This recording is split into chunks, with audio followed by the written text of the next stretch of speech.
Today is my last day at Google. After 6.5 years, I have my work laptop, and my badge, and let's go do it. It took me 3 tries to get into Google. I remember the first time I applied and I got a rejection email. I was honestly so devastated, so devastated. But one thing about me is that when I'm determined to do something, like I don't give up. So I applied again. And the second time I got rejected again. And it was heartbreaking, honestly, because working at Google was my dream job and I didn't want to give up. So I tried the third time, and the third time I actually got in. Third time was the charm. And I was over the moon, honestly. I was so excited. It was the dream job that I worked really, really hard for. And I got it. And I remember my first day at Google, I got introduced to some teammates and I was talking to them, and at the back of my mind, I had this huge imposter syndrome because first, it took me 3 tries to get into Google. Like, do I even deserve to be here? Second, I'm the first female in my family to graduate university and to be working in a corporate. So I already come with a lot of baggage, imposter syndrome wise. And then I have a 6-year gap between my high school and my university. I'm a high school dropout. So everything combined, like I just felt like, do I even deserve to be here? Do I even belong here? But after talking to my coworkers, I actually realized that some of them also didn't make it on their first try. Actually, a lot of people didn't make it on their first try. And that made me realize these are people just like you and me. Yes, there are some really smart people, but we're also smart. I think we tend to, especially if you have an imposter syndrome, you tend to like undermine your own smartness, your own capability more than the other person in front of you. Yes, Google was my dream job. And after 6.5 years of working there, I have decided to leave that dream. I know it just sounds crazy. That's something that I worked really, really hard for. I'm choosing to leave it. And honestly, this was a really tough decision for me. As an immigrant who didn't speak English, who is the first grad in her family to be working in corporate environment and working at these big major companies, first at Amazon, then at Google, and making solid money and having the financial stability, the health insurance, and especially with kids, mortgage, health insurance and everything, college tuitions, like it was just really tough to leave a stable income. But to be honest, I've been thinking about it for the last 2 years. Here are my 3 reasons why I decided to leave. Number 1 is obviously I love what I do here. The community that I have in all of you. I love creating content. I know this is going to sound really cliche. Literally every YouTuber that quits says that, but I genuinely love sharing my knowledge and talking to all of you. And whenever you guys send me messages saying like you learned something new watching my content, it brings me so much joy. And sometimes I get messages that are like very deep. For example, the other day I got a message on LinkedIn from this PhD student who moved from Brazil to US to pursue his PhD.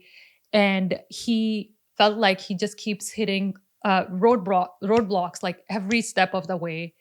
And reading my story actually made him realize that he's going to get there. It's just going to take time and he's going to get there. And stories like that genuinely like make me so happy and so grateful that I even have this platform to like make that impact and continue doing what I'm doing. I'm still pretty raw because my last day was 2 days ago. And yesterday I literally spent all day in bed because I'm still going through stages. I'm still trying to figure out if this was the right decision or not. But honestly, this is the right decision for me. And I know it deep down in my heart. I've been thinking about it for the last 2 years, and it just took a long time to get here because yes, it's very difficult to leave a stable income, especially when you have a family, when you have a mortgage, when you have health insurance, when you have upcoming college tuitions. Believe me, this was one of the most difficult decisions that I've taken, but I know this is the right one for me. The second reason why I left is I was literally working a lot. I was doing content. I was working 40 hours a week on my job. And I just knew that it's not sustainable and I had to pick one. And this is going to be 30 years in a row where I'm actually going to be making more from my content from my actual job. So number wise, it was actually a no-brainer to do the thing that is like right for my family and for the lifestyle that I want to provide for them. So that was my number 2 reason. And my number 3 reason is a little bit more of a personal one. 2 years ago, my daughter moved out to go to college. She moved out and I realized that I wanted to spend more time with her. I mean, she comes back, and after that, like whenever she comes back, for her like break, I take time off. Like I took time off. I would take like a whole week off just to stay home and spend time with her. And this year, 2026, my younger one, my son, is actually moving out because he's also going to college and I'm going to become an empty nester. I know like I don't talk about my family a lot on my social media because I like keeping it private, but I think these are like the big life moments that are upcoming for me. And I think you guys should know. So this year, my husband and I were going to become empty nesters. So big changes are coming, but I basically have 3 or 4 months left and I wanted to spend time with my son as much as I can because you never know where life takes them after they graduate college. Wherever they will get job, they'll move there. Anyways, that was like my third personal reasons. I wanted to have full freedom of my day, of my hour. I didn't want to go to office anymore. I was also getting a little tired of corporate politics, and it's not specific to Google, but in general, like as you move up in your level, there are more politics, and I just did not enjoy that aspect of the job anymore.